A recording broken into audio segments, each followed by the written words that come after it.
এক গোলেই ক্যারিয়ারের ইতি টানলেন নেইমার। কথাটা শুনে যে কেউ চমকাতে পারেন। অবিশ্বাস্য হলেও সত্যি, নিজ দেশের ঘরোয়া লিগে বোতাফেগোর বিপক্ষে মারাদোনার স্টাইল অনুকরণ করেন সান্তোস তারকা। হাত দিয়ে গোলের চেষ্টায় বিধি বাম।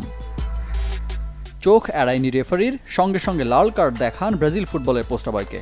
নিষেধাজ্ঞার খড়গ নেমে আসে তার ওপর। নিয়ম অনুযায়ী সান্তোসের জার্সিতে পরের ম্যাচ খেলা হচ্ছে না, যে কারণে তার ভুলের মাসুল গুনতে হচ্ছে ক্লাবকেও। আল হিলাল থেকে মাত্র 6 মাসের চুক্তিতে সান্তোসে ফিরেছিলেন নেইমার। সেই চুক্তির মেয়াদ শেষ হবে চলতি মাসের শেষ সপ্তাহে। তার আগে মাত্র 1 ম্যাচ মাঠে নামার সুযোগ পেতেন। শাস্তির কারণে সেই ম্যাচেও মাঠে নামার সুযোগ হারালেন।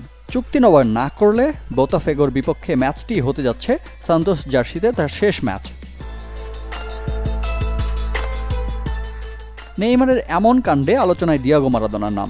হ্যান্ড অফ গড ফুটবল দুনিয়ার বিখ্যাত এক ঘটনার সাক্ষী আর্জেন্টাইন কিংবদন্তি দিয়াগো ম্যারাদোনার সাথে জড়িয়ে যে নাম। 1886 বিশ্বকাপের কোয়ার্টার ফাইনালে ইংল্যান্ডের বিপক্ষে অবিশ্বাস্য এই গোল করেন আর্জেন্টাইন মহাতারকা। হাত দিয়ে করা সেই গোল নজর এড়িয়ে যায় ম্যাচ রেফারির। কিন্তু ব্রাজিলে নেইমারের ভাগ্য এতটা সহায় হয়নি, তাই তো লাল কার্ডের সাথে সঙ্গী হয়েছে ট্রল। মাঠে এই কাজটা যে নেইমার সুলভ হয়নি তা বুঝতে পেরেছেন ম্যাচ শেষেই।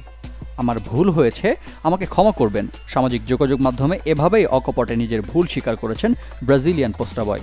তাতে কি মন গলবে তার ভক্তদের? রিফাত হোসেন, চ্যানেল 24।